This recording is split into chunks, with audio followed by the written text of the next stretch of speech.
En bon mousquetaire, Vincent Cassel a volé au secours de son compère, Guillaume Canet.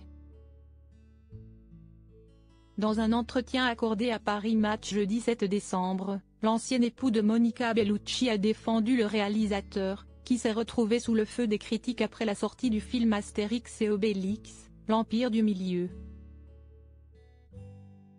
Déjà dans le viseur des Français du fait de son budget colossal, à peu près 67 millions d'euros, ce nouveau volet des aventures des Gaulois n'a pas su séduire le public.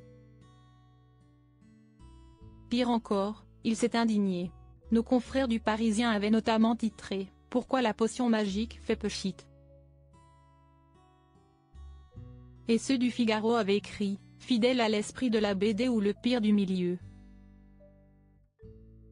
Pourtant, Vincent Cassel, qui avait prêté ses traits au personnage de César dans ce volet des aventures d'Astérix imaginé par Guillaume Canet, est en désaccord avec ces critiques.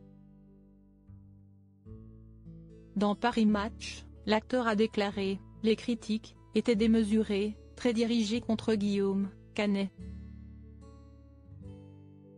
J'ai toujours eu du respect pour lui.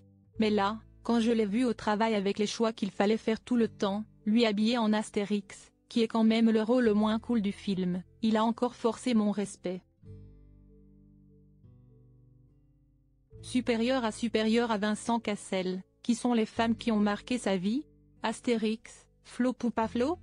Toujours dans les colonnes de Paris Match, Vincent Cassel a continué son plaidoyer en faveur de Guillaume Canet, soulignant qu'Astérix et Obélix, l'Empire du Milieu avait tout de même réalisé de très bons scores au box-office. Au final, le film fait 5 millions d'entrées. C'est l'un des premiers Astérix vendus à ce point dans le monde entier. La conclusion du père de Deva Cassel? Les chiens aboient, mais la caravane passe. Article écrit en collaboration avec 6 médias Crédit Photo, Véan Moreau.